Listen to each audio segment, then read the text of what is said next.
Paul Miller, le geek qui a survécu 365 jours sans Internet. Le 30 avril 2012, le journaliste américain Paul Miller décidait de se couper d'Internet. 12 mois plus tard, il raconte cette expérience mitigée hors du web.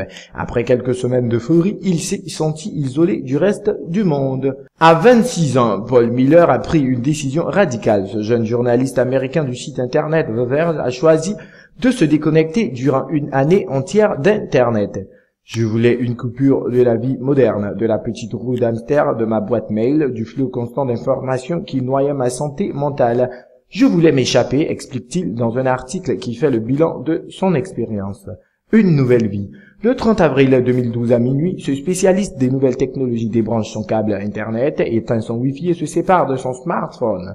Pendant plusieurs semaines, il semble reprendre goût à la vie. Détaché de toute contrainte informatique, il fait du vélo, lit des dizaines de livres et commence même à écrire une nouvelle.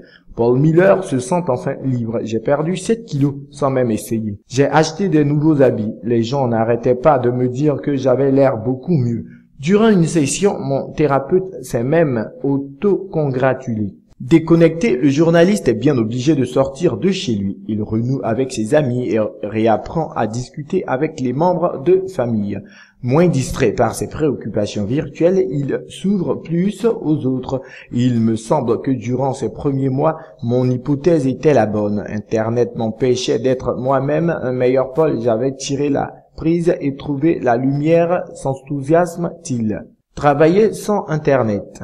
Même s'il a abandonné toute connexion à Internet, ce spécialiste de l'univers tech continue à écrire pour The Verge.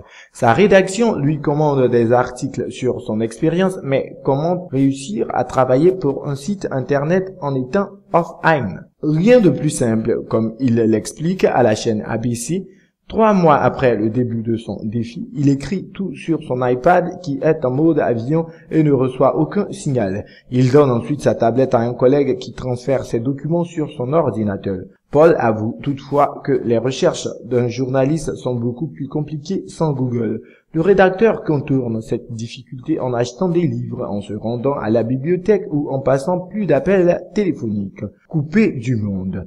Mais l'expérience au début idyllique, vivre ensuite à la léthargie. Les bonnes résolutions prises par le journaliste s'envolent une à une. Au lieu de transformer son temps libre en une énergie créatrice, il finit par s'enfermer chez lui sans aucune motivation.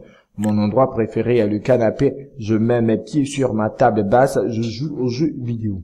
Reclus, Paul se coupe du reste du monde et perd peu à peu contact avec son entourage. Mes parents se sont même demandé si j'étais encore en vie. Ils ont envoyé ma sœur vérifier à mon appartement si j'allais bien.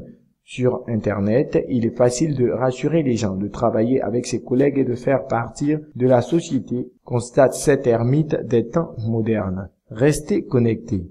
Très déprimé, le journaliste tire finalement un bilan mitigé de cette expérience. Alors qu'il pensait retrouver sa vraie personnalité, il a finalement compris qu'Internet était au cœur de sa relation avec les autres. Je voulais savoir ce qu'Internet me faisait pour pouvoir le combattre. Mais Internet n'est pas un temps individuel. C'est quelque chose que nous faisons les uns avec les autres. Internet est là où se trouvent les gens. Alors qu'il a désormais renoué avec le monde virtuel, Paul Miller n'est pas revenu euphorique. L'ex-déconnecté ne se fait pas d'illusions. Il sait qu'il gâche beaucoup de temps sur le web et qu'il n'écrira sans doute jamais la fin de sa nouvelle. Mais au moins, il sera connecté, comme le prouvent ses nombreux messages sur Twitter. Il est tout de suite redevenu accro.